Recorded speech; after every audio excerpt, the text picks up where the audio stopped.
Good morning and welcome to the Martin Luther King County Courthouse.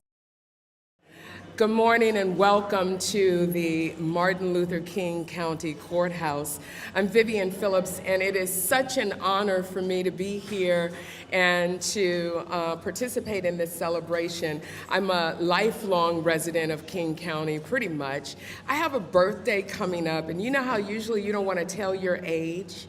But I'm very proud today to say that I was here, I was on this earth 50 years ago when this speech happened. This is one of those rare times when you know you want to give up your age. And I'm so proud to be a part of this celebration 50 years later on behalf of my parents who suffered through segregation and honored at the time racism, as someone who grew up in Seattle and experienced redlining. And also I'm very, very proud to be a grandmother and to have been able to take my grandson to the Washington Memorial as a part of the celebration of the inauguration of President Barack Obama. So I'm proud, I'm very, very proud today. Because Bruce Lang is here, and Bruce has such a long story to tell. I told him he had 5 minutes. So I just want to ask that we all be very conscious of the fact that we got a lot of movement happening here.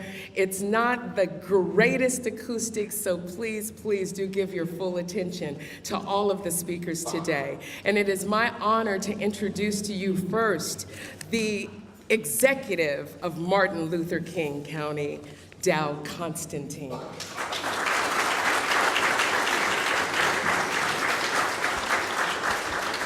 Thank you so much, Vivian. Thank you, everyone, for being here. 50 years ago today, Dr. Martin Luther King Jr. crystallized a pivotal moment in American history with 4 words that changed our society. I have a dream. 1/2 century later, we stand today in a place that honors that dream by taking Dr. King as its namesake. The artist who created the art in the floor before us, Linda Beaumont, said she chose this image of the March on Washington to record a passionate time in our history and to etch that memory in our minds just as the photo is etched in stone.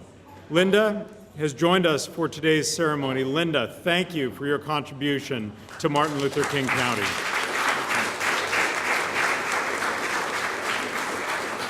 And there are others. Tony Gable and members of the Gable Design Group who created King County's now iconic logo depicting Dr. King. Thank you, Tony.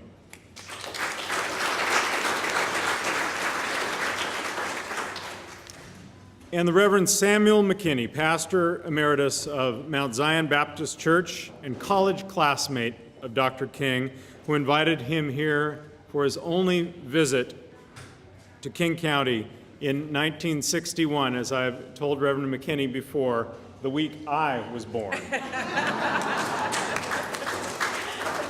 So thank you for that birthday present, sir. We come to this anniversary with great pride, but also with unease. Pride in what we've accomplished as a nation when we see how far America has come after a long and difficult history in just 50 years. Unease when the courts of Florida, for example, recently and vividly demonstrated to us all that the trek to a just society has really just begun. The March on Washington helped lead to the passage of the Civil Rights Act and the Fair Housing Act and the Voting Rights Act. Yet today we see states turning back the clock with discriminatory legislation intended and designed to keep eligible voters from being able to cast their ballots. We are better than that in this state and in this county.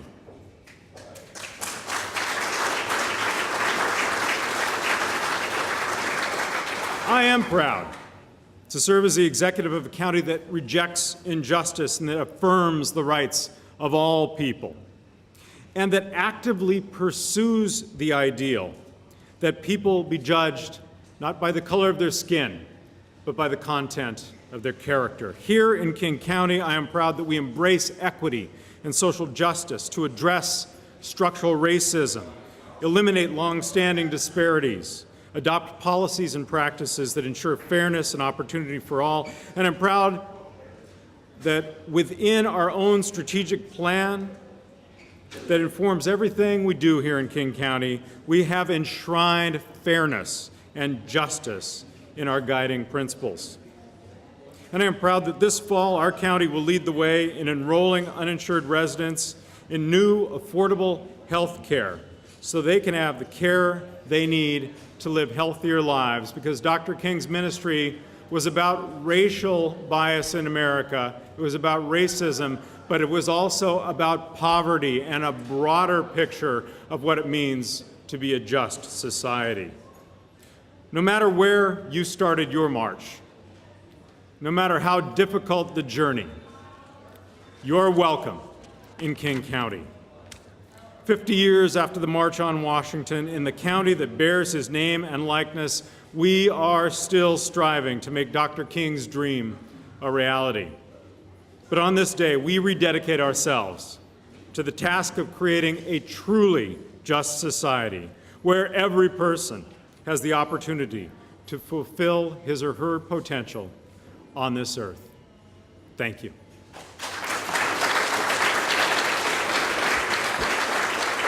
Thank you very much, Dow. When Dow was becoming formative in the 60s, it was a turbulent time in the nation.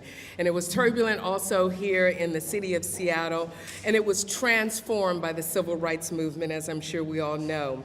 One of the leaders of the movement locally was a young man, and he graduated from Franklin High School, and after Franklin High School went on to the University of Washington.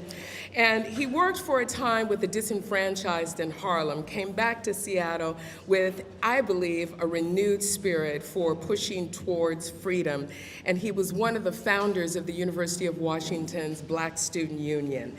During his more than 4 decades of public service, he has worked tirelessly to advocate for the underrepresented and the underprivileged in our community. I'm sure you all know that I'm speaking about, and I ask you to help me welcome Larry Gossett.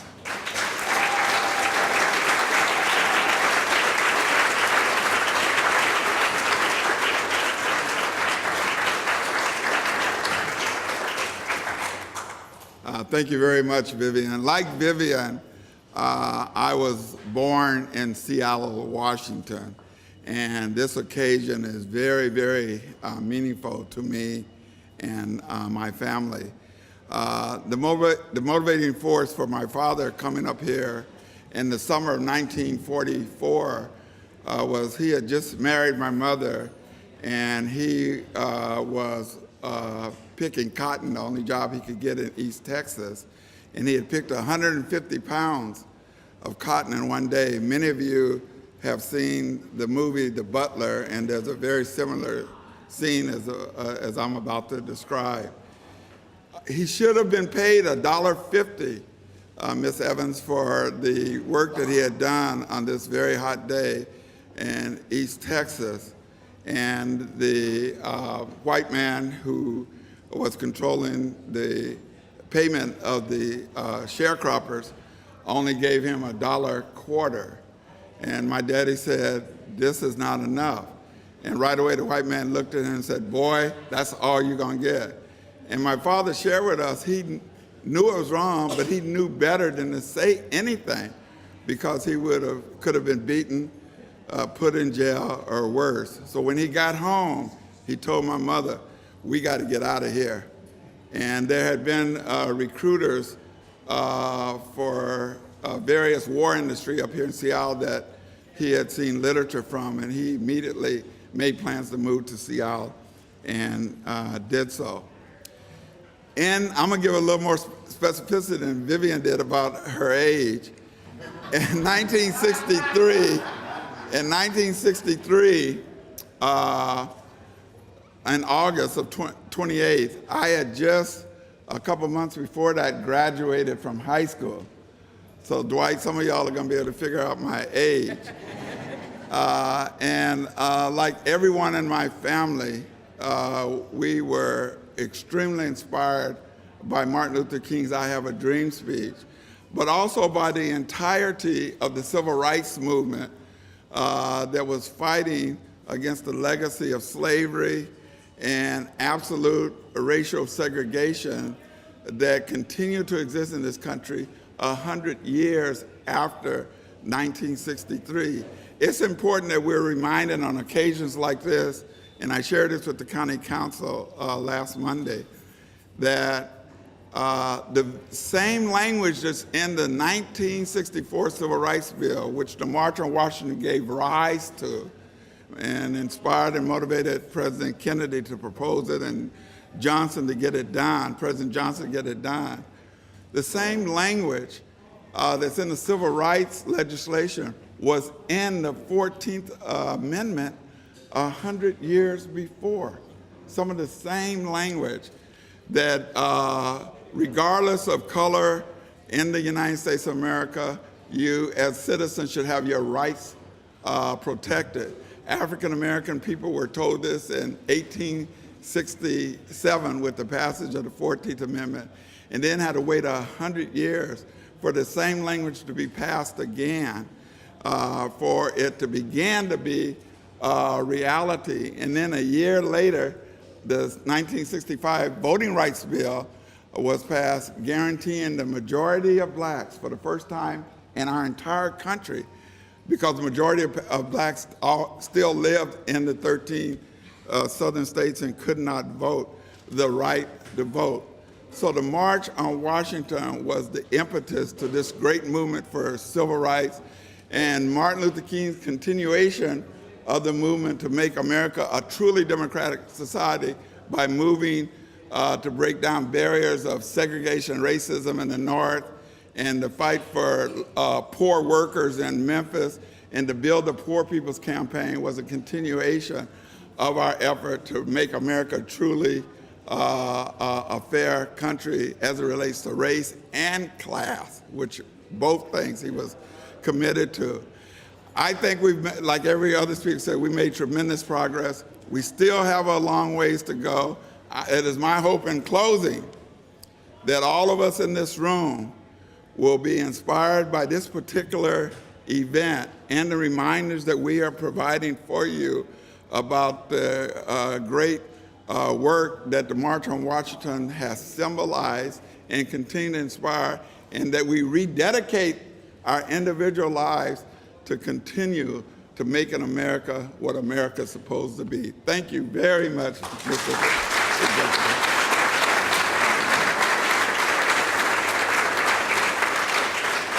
Thank you so much. I hope you know, Larry, that it meant a lot to a lot of people, and it still means a lot, to have witnessed the I Have a Dream speech, the March on Washington, the efforts towards the Voting Rights Act, and then to be at home in Seattle, Washington, where people like Larry Gossett were pushing all of those things forward and keeping them in the forefront of our minds. So I just want to say thank you very, very much for all of your service. Very much appreciated.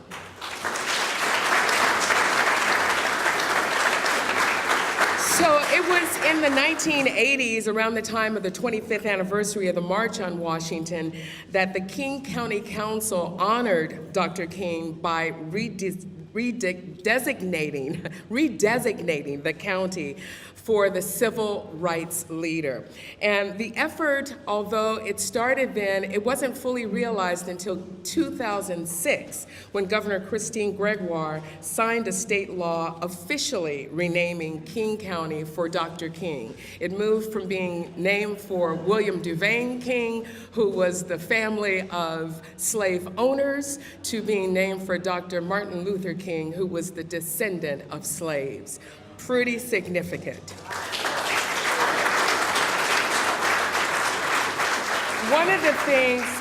One of my favorite quotes from Dr. Martin Luther King is that you must take a first step even if the full staircase is not evident. That's called faith. And there's someone who took that first step, and we are celebrating in very, very fine form today a lot of his work. It was then County Council member Bruce Lang who led the effort to push for the renaming of King County. Please, please welcome Bruce Lang.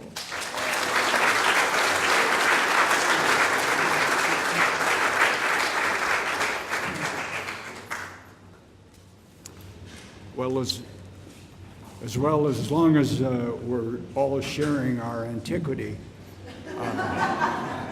I claim to be the oldest person at this gathering.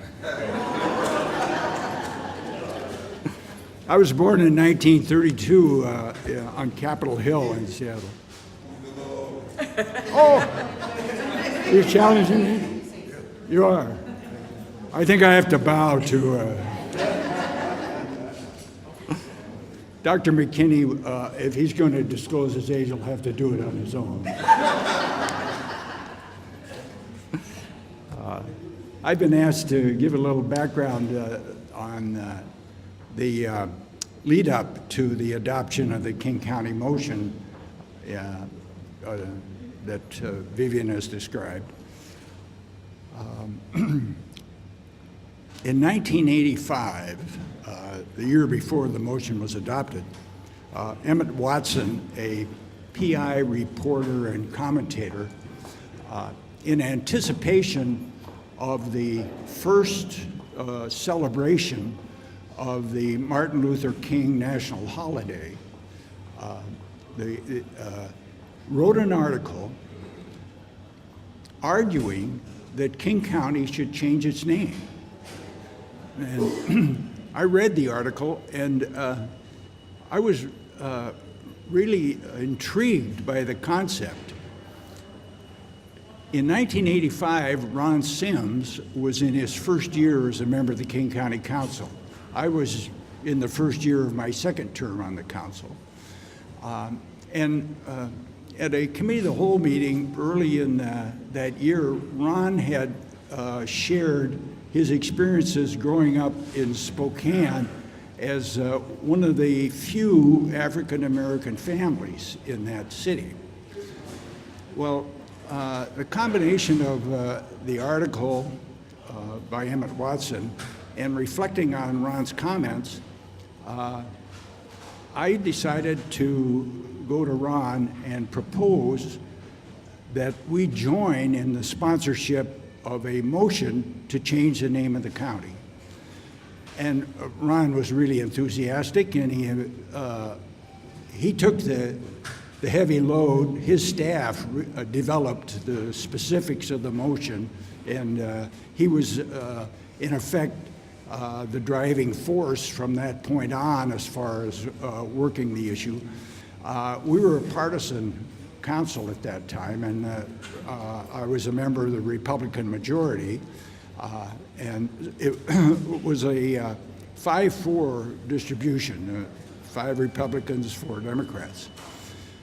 Well, the proposed motion became very controversial, and the kind of arguments that were brought up against it was that it was symbolic only. It didn't have any force, so why invest the effort in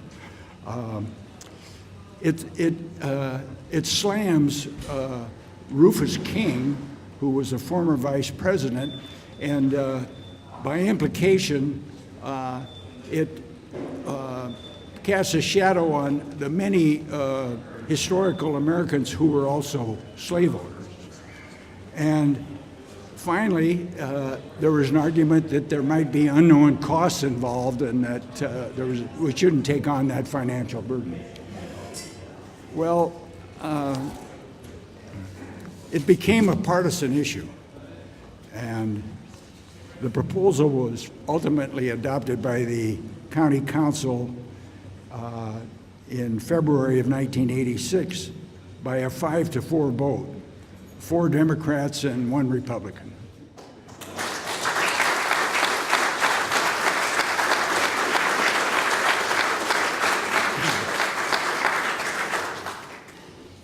And as Vivian has mentioned, the state legislature ultimately adopted Senate Bill 5332, changing the name of King County, and Governor Gregoire signed it into law in April of 2005. Senator Adam Klein had sponsored legislation for 8 consecutive years prior to its adoption. So he was a driving force, the driving force leading up to the state's action on that matter.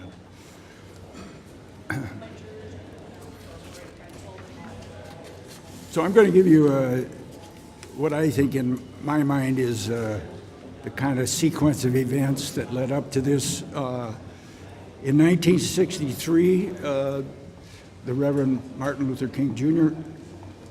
gave his I Have a Dream speech on the Mall in Washington, D.C. In 1964, he received the Nobel Peace Prize. In 1968, he was assassinated at the age of 39. In 1983, his birthday became a national holiday. And when that national legislation was signed by the president, there was a 3-year period before the first celebration in order to build up the background throughout the country for having that holiday occur and for there to be celebrations that would be formed.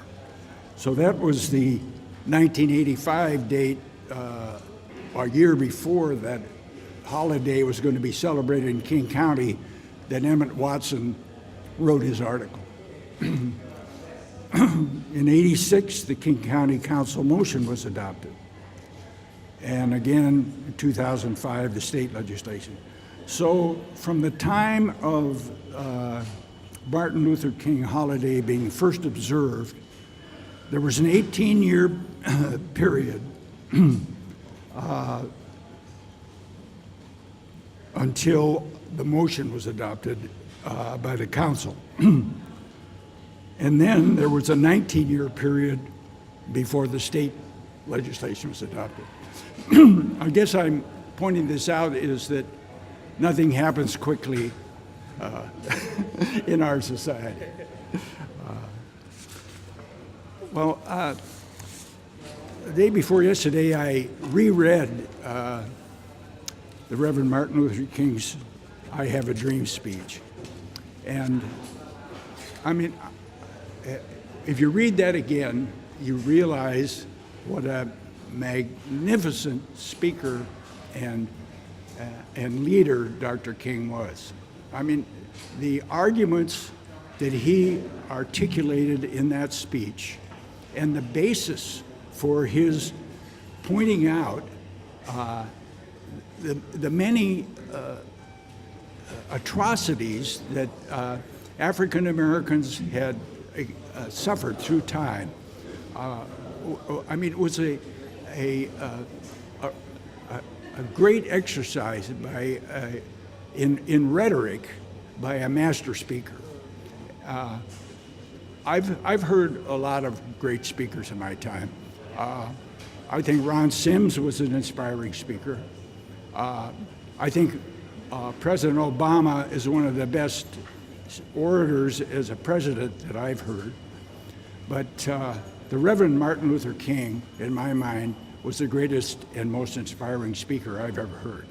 Thank you.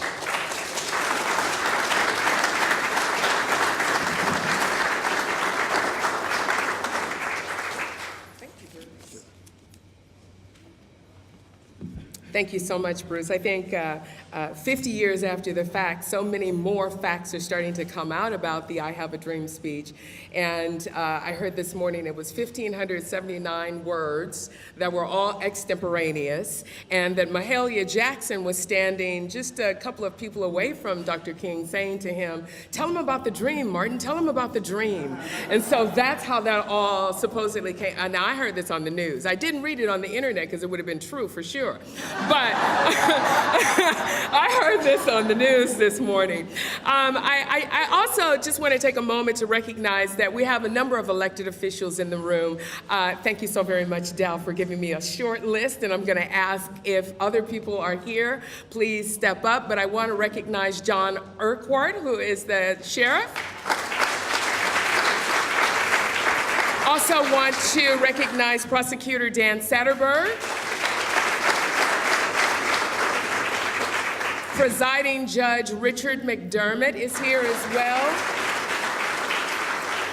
And Martin Luther King County Council member Rod Dembowski is also here. And did I miss anyone? Who did I miss? You, the cameraman. Okay, stand up, raise your hand, tell us who you are. Okay, well, thank you all for being here. I think that's really what I wanted to say. And at the end, we would like for all the elected officials to join us for the ringing of the bell as well. So we've all been divulging our age, and there's someone here who was actually there on August 28, 1963 at the mall, the National Mall in Washington, D.C., to hear Dr. King's historic words. And like Bruce Lang, he later served on the King County Council, and his public service was no doubt inspired by the words that he heard from Dr. King and that dream. Please welcome Dwight Peltz. Thank you, Vivian. Nice to see you. You too. Thanks. I was born in Seattle in '51, and when I was 3 years old, my dad went to work for a Seattle congressman, so I moved to the D.C. area, grew up in the burbs in Montgomery County, Maryland. And my father took my sister and I downtown that day to see the March on Washington. We began the morning in a black church, my first visit to a black church as a white kid from the suburbs. And I subsequently found out that sometimes the services run a little long. But Hubert Humphrey spoke, and I shook his hand. And then we marched out, and that was sort of the symbolism, you know, the white kid and the black parishioners walking toward the mall, and the civil rights leaders, the labor leaders. And I was young, and I don't really remember a lot about the speech. I remember standing there and seeing Maverick get out of a limousine, and that was very important to me. I subsequently went online to see what celebrities were at the March on Washington, and they were all amazingly young, but Charlton Heston was featured. So he was good on civil rights and not so good later on guns. But I was young, and I don't really remember, but in my lifetime, Martin Luther King has had a great effect on my life, as he has on everyone else here. You know, in history, some great figures are leaders, and some great figures are organizers. And King was a leader and an organizer. He was a moral man who could inspire millions with his message, but he was also a cunning strategist and tactician. And you know, nonviolence is a moral vision, but it's also a strategy at a time in history. Saul Alinsky writes about Gandhi coming back from Africa to begin his work in India, and when he got to India, Gandhi found out that everybody was starving and out of work. And so he says, we're going to say they're doing it on purpose and call it a hunger strike. And you know, Martin Luther King guided the civil rights movement, both as a moral leader but as a strategist in its most difficult hours. He understood that it was time to act on civil rights in America. He understood that America was an idealistic nation led by young people ready for change. A generation had returned home from World War II determined to make the world a better place. And a generation of black soldiers had returned from the war, determined that they would reap the benefits of the respect that they earned for their fighting. And it was a nation that was hungry to watch history unfold on television. And King took these factors and he moved, and he forced the civil rights movement past a very reluctant John F. Kennedy. And Kennedy did not embrace the civil rights movement. There's a lot of talk about what he would have done if he hadn't died so young, but King forced the civil rights movement on John Kennedy, only to find it welcomed by a Southern senator with a racist voting record, Lyndon Johnson, who courageously worked with King to bring about the Civil Rights Act, the Voting Rights Act, knowing that the South would be eternally lost to the Democratic Party, which we see today. So the civil rights, the March on Washington was a great moment. There were bookends on the mall. There were bookend events at either end of the mall. There was a hot day in 1963 where Martin Luther King gave one of the greatest speeches in history. And there was a very cold day in 2008 where we inaugurated a black president. And the arc of justice bent, the moral arc bent toward justice that day when Barack Obama was inaugurated. My colleague and friend Larry Gossett reminds us that in our lifetime, it was virtually legal to lynch a black man in the South, and today we have an African-American president. You know.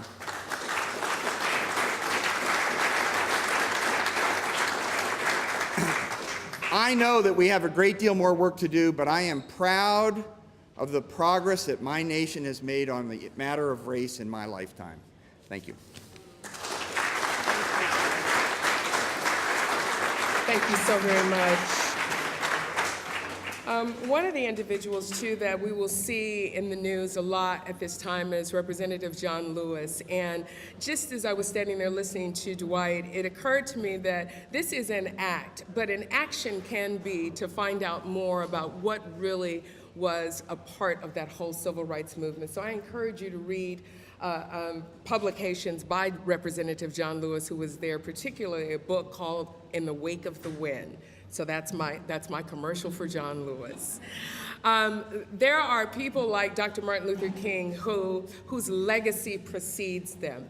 And our final speaker is certainly someone whose legacy has preceded him. He stands and sits in his legacy, and his legacy will continue for a very, very long time. He had a very personal connection to Dr. King, and he met Dr. King when they were both students at Atlanta's Morehouse College. Over the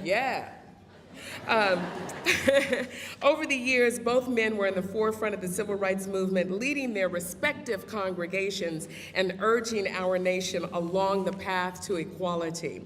He was even in the front row at the Lincoln Memorial during Dr. King's I Have a Dream speech. And although Dr. King didn't live to see his dream fulfilled, Reverend McKinney has been an absolute eyewitness to our nation's transformation over the last 50 years, including the election of President Barack Obama. Please welcome Pastor Emeritus of Mount Zion Baptist Church, the Reverend Samuel Barry McKinney.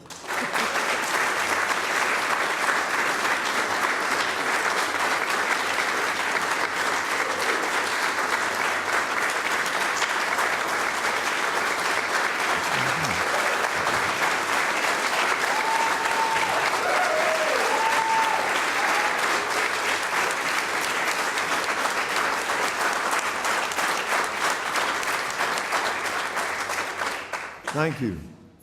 Thank you very much. It's good to be here. Someone told me, how do you feel? I said, well, he wants to know my age. See, I remember 1932 because my sisters, who were twins, were born that year. And I'm 5 years older this December. I'll be 87. Wow. My father, who was also a Baptist minister, had a member, Mother Taylor, who lived to be 103. She was very cantankerous, and someone asked my father to explain her longevity. He said, well, God doesn't want her and the devil isn't ready. But we know, as in the case of Dr. King and others, many who are good die young. There's a scripture, and I'm not going to preach, which talks about death being gain, good things coming out of death. And someone suggested that had Dr. King and President Kennedy lived to a ripe old age, they might not have achieved what they did. And death rescued certainly Kennedy's presidency from mediocrity. It catapulted Dr. King into a very great position, and he stands as one today who has moved the moral compass of this nation to a point where it has to do good, whether it wants to or not. One thing that is still a problem, Kennedy was so afraid that all these black people and others descending upon the nation's capital would cause a riot, and that never happened. There were those who already anticipated what the jury of 6 people down in Florida would do for Zimmerman, the fellow who shot Trayvon Martin, and they were so, I felt that they wanted people to riot so they could have an excuse for shooting and killing. I'm very, very much a realist and can understand these things, but getting back to what took place 50 years ago. I was in Washington, D.C. 50 years ago on today and heard Dr. King speak. We were told before going there that we should meet with our congressional representation. So a meeting was set up in Senator Magnuson's office. Senator Jackson was there and Representative Foley from Spokane, and they said they hoped that many good things would happen, and we heard what they had to say. Then I left and went over to the site where the speech was to take place. I didn't take part in the march as such, but I saw a friend of mine schoolmate, who was working for Representative Hawkins from California, and he invited me into a large tent where they had a lot of food. Then they decided to clear everybody out who didn't belong, and they said, this food here is for members of the press. Are you a reporter? I said, no, I'm not a reporter, but I'm an editor. Oh, what's the name of your paper? And I said, the Zion News. That's the church paper of Mount Zion. They didn't know any better, and so I stayed. One of the good things, they ushered us right into the front row down front. So we had some good seats. But I wanted to see a little bit more, and so I wanted to climb up the steps, which I did. But I saw people who were tentative and they were being turned away. And so I said, I'm coming through, and they made way for me. And halfway up the steps, someone said to me, I see that you're up to your old tricks.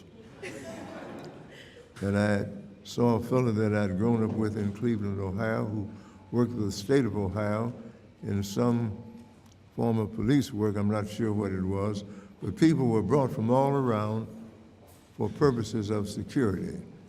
So I was behind Dr. King to his right when he gave his I Have a Dream speech. I didn't hear Mahalia say what she said, but a few weeks before the March on Washington, Dr. King had spoken to a large group in Detroit and used the I Have a Dream speech, and I'm sure that's what Mahalia told him he needed to say. And I'm glad he did. But many people have tried to take that out of context. Someone said we have great people in our day and time, and while they live, we crucify them. And then after they are dead, we then make heroes of them, have days and holidays in their honor, but while they lived, they did not have an opportunity to receive what they should have received. I can also remember that as a young minister, graduating from theological seminary, I assisted my father in his church in Cleveland, Ohio, and he handed me a letter that had been sent to him from the Dexter Avenue Baptist Church in Montgomery, which said, in essence, we understand you have a son, and we wonder if he would be willing to be our pastor. Well, I asked my father, well, why didn't they send a letter to me? He said, they don't know you. And he was right. But then I asked the Lord, would he go with me from Cleveland, Ohio to Montgomery? The Lord said, I'll go with you as far as Cincinnati. After that, you're on your own. Jim Crow was rigidly practiced. My parents were part of that group that left the South for the march north right after World War I. So I was born in the state of Michigan, grew up in Ohio. The first time I went south was when I went to Morehouse College in Atlanta, Georgia. One of the persons I met there as a freshman, there were over 400 freshmen. World War II was on, and 50 upperclassmen. And we decided there would be no hazing of freshmen because we had the numbers on our side. Dr. King was 15 years old when he entered college.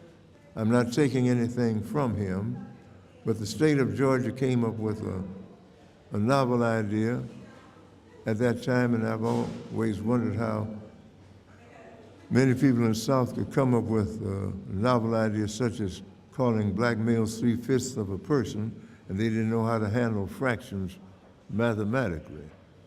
I never quite understood that, but Dr. King benefited from a law that the state of Georgia passed during World War II because young men were being drafted. I was drafted during the second semester of my freshman year. I was 17, he was 15. Georgia came up with a law that said, if you take a test in the 11th grade and pass it, you can bypass the 12th grade. And that's what he did. So he and his sister, Christine, entered college at the same time. And he graduated from college at age 19. He went to Montgomery and did an exceedingly good job there. He made only one trip to the Northwest, and that was in 1961. And the men of Mount Zion invited him as their brotherhood speaker. Many of you may know the story that, well, in 1961, the Seattle Center was torn up in preparation for the World's Fair, which came the next year. So we were looking for a place that would be large enough to house the crowd that we anticipated. Well, the First Presbyterian Church at 8th and Madison still had a building at that time which could seat 3,000 plus. And we had a gentleman's agreement, I thought. So after we started making plans and the news went out of what was going on, I received a letter from the church stating that we did not follow proper procedure or protocol in signing the proper papers. Well, I told them nobody told us we had any papers to sign, but we met with them, and the fellow who was the clerk of session for First Presbyterian Church, I think his name was Simon, lawyer for either the News or the PI at that time, stood about 6'2" or 3", had a flowing mane of hair, and a voice that could strike fear in both judge and jury. And he said, you know that you did not follow proper procedure. Therefore, you cannot have use of our facility. Then he tried to change his tone. He said, but now we know you spent some money. So give us your bills and we'll pay for them. Well, the east side of Cleveland rose up inside of me. And I told him, we don't want your money. He said, what did you say? I said, you heard me. And then I said, we didn't come down here looking for money or asking for money. We thought we could have a gentleman's agreement, but I said, I want you to know that Dr. King will speak in Seattle, and he did at the Eagles Auditorium. He spoke at 2 assemblies at Garfield High School, And some of the white parents protested that. He also spoke at Timothy Sinai, and then down at the Eagles Auditorium. The place was packed. He had a great time. Plymouth Congregational Church let us use their facility for a reception. And when that was over, well, before it was over, Dr. King said, I showed him a place where they had good barbecue because he loved the barbecue. It was called Mitchell's Barbecue at the time. It's now Home of Good Barbecue on, I'm not making an advertisement for them, but it's on Yesler between 18th and 19th. We got there about, I called them and told them we were coming, and so they stayed open longer than they usually would, and people walked in off the street. We were there from about 11 to 4 in the morning, and he had to catch an 8 o'clock plane out of here. I think he told me later that was the last time he went anywhere, traveled by himself, because of all the threats on his life. And he did tell me, I think the first Sunday in October 1965, I was in his home, we had dinner, and he made the statement that he knew that he would be killed, and his wife said, yes, that's right. And I said, well, how can you be so certain? He said, well, I've upset so many people, and I've gone past the point of no return. So there's no way out of it. I'm not looking for it. I'm not asking for it, but I'm sure it will happen. And it did happen. I did attend his funeral, and Dr. King's greatness is not only his alone, but those who have shared his dream and his vision. And we can have a better world and a better place by doing as he said. Those who thought, like Kennedy, that people were going to riot in the streets of D.C. when they had the march were mistaken. And those in Florida who thought there would be a riot and really wanted one so they could help exterminate some of us were disappointed. But Dr. King said the arc of the universe is long, but it bends toward justice. And we know that what is done that is not right cannot stand. And if we keep the faith and keep doing what we should do, those who are fearful right now, and part of the fear is motivated by the fact that within 20 years, so we are told, that the majority of the people in this country will no longer be all white, but will be of different races. Although the largest single group will be white, and that's fine. It will be all right. I'll say this and I'm through, and I know that the average preacher tells 5 lies before he finishes preaching. Finally, as I hasten to a close, before I take my seat, in conclusion, all of those sort of things. In high school, there was a young man who came over, who said his ancestors came over on the Mayflower. And he bragged about that all the time. And in one class, he turned to me and asked me, do you know what boat your ancestors came on? I said, no, I don't, but I know this, and I'm a history buff, that the Pilgrims landed, in 1620? But the year before that, 1619, there was a boatload of Africans, they weren't called slaves then, but they were indentured, landed in Jamestown, Virginia, 1 year before that. The history books will prove that. And I said, but when your ancestors landed at Plymouth Rock, 12% of my family waited out to meet them. Y'all are kind of slow.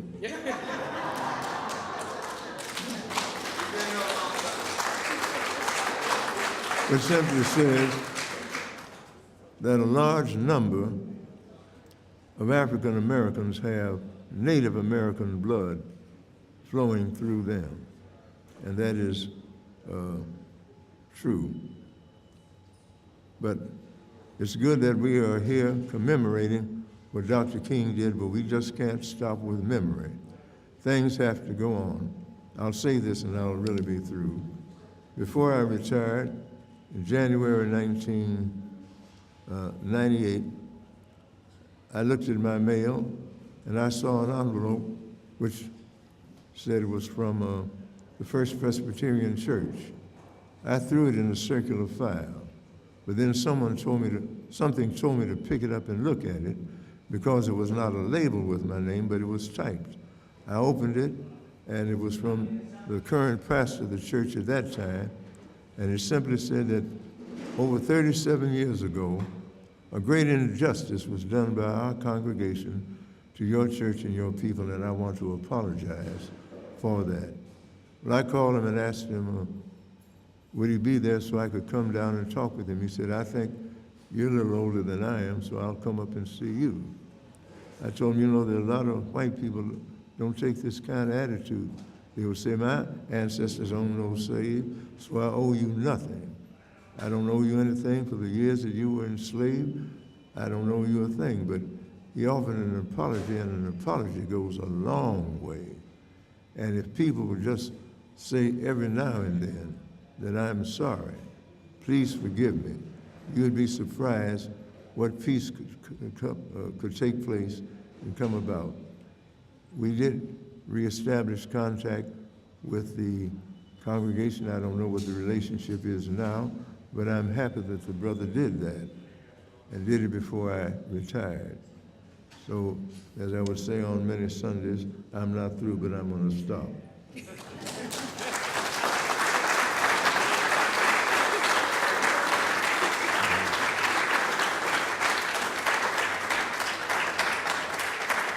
Thank you so much, Reverend McKinney. You know, in the Baptist church, there are at least 3 closes, and I think you hit all 3.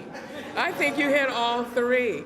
Reverend McKinney was talking about the fact that Dr. King appeared at Eagles Auditorium. I just want to remind you all that Eagles Auditorium is now ACT Theater, and if you go into the Allen Theater, you will see a bust, a bronze bust of the Reverend Martin Luther King, and that is there thanks to the efforts of Reverend McKinney's wife, Louise Jones McKinney, deceased, and Reverend McKinney. So do stop in there and pay homage to that as well when you get an opportunity. Thank you so very much for that.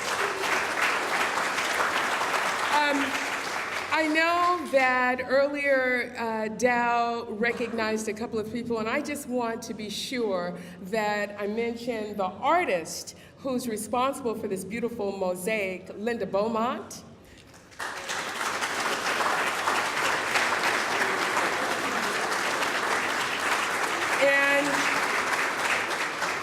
And this beautiful, is it okay if I touch the flag? This beautiful, oh yeah, it's right here, I know, but it's so wonderful to see it on a flag. This beautiful logo was commissioned and redesigned by the Gable Design Group, and the lead designer, or the designer, is Tony Gable. Tony.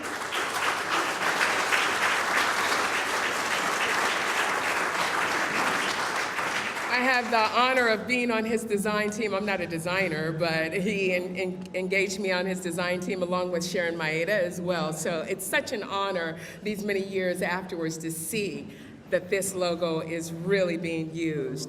So I think we all know that the I Have a Dream speech isn't the only phrase etched in our memories by Dr. King 50 years ago. He also urged us to let freedom ring from every mountaintop, from New York to California, from Colorado to Georgia. And while Dr. King didn't call out Washington State's gorgeous mountain ranges in his speech, you can be assured that his message still echoes from the Olympics to the Cascades and beyond. Today, bells will sound across America from coast to coast to remind us of Dr. King's instruction to let freedom ring. And I would like to invite all of today's speakers and King County elected officials to come join us now to help strike this bell so that we can let freedom ring through the halls of the Martin Luther King County Courthouse and out the doors to join the bells pealing all over our nation. I want to say thank you so very much for joining us today. Don't let this be your only act in recognition of 50 years of history. Please do more research. Stop by the Martin Luther King Memorial on Martin Luther King Way and continue to live out the dream and be sure that in every opportunity, you too let freedom ring. Thank you all so very, very much.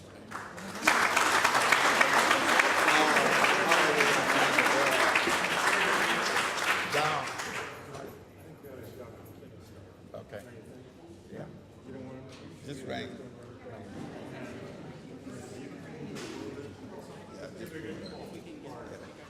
I think you have to, Pull it over toward yeah. There you go. All right. Let's restart. No, I'll restart. You're fine. Like with the gavel. She lets it out.